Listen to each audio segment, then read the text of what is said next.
Assalamualaikum.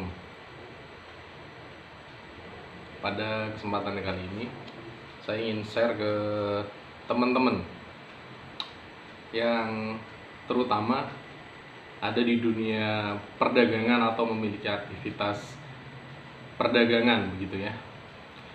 Teman-teman semua,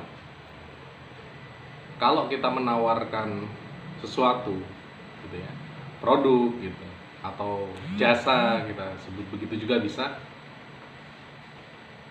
berapa orang yang sebenarnya bakal beli ke produk maupun jasa kita.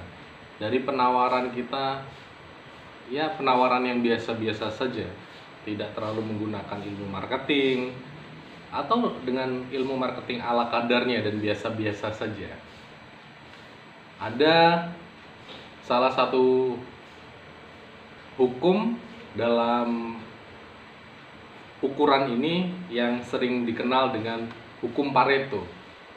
Hukum Pareto itu adalah hukum 80-20. Dan ini seringkali dipakai untuk ukuran berapa orang yang bakal menerima penawaran kita.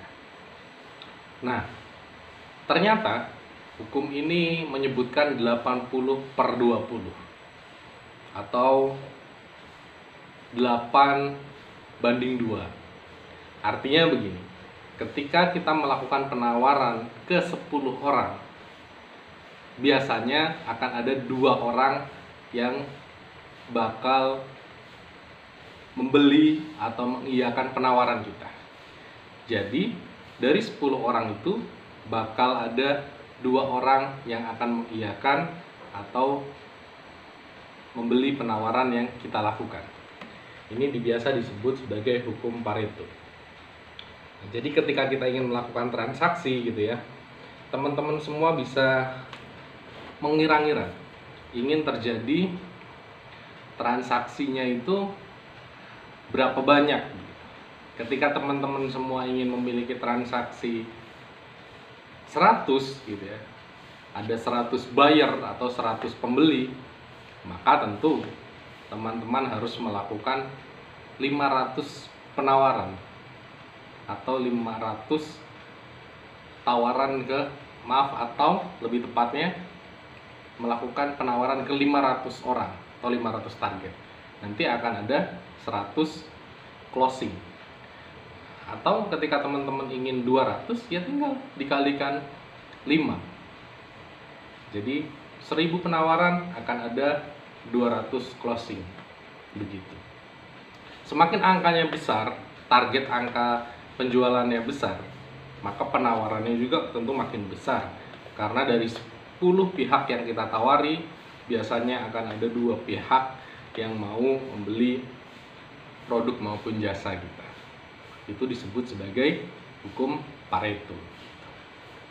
Nah, coba di dunia yang sedang dijalani oleh teman-teman semua dalam niaganya, itu berapa targetnya selama 1 bulan?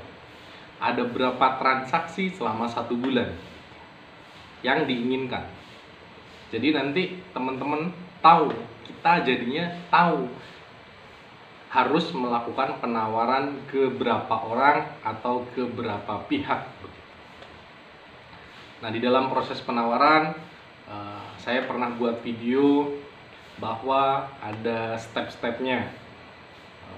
Ini mungkin bisa mengingatkan, ada tell well atau ceritakan produk maupun jasa kita dengan baik, gitu kan. Kemudian setelah cerita, itu lakukan sell well, baru jualan. Kenapa tidak langsung menawari? Karena pada umumnya orang itu tidak suka dijuali. Kita harus paham itu.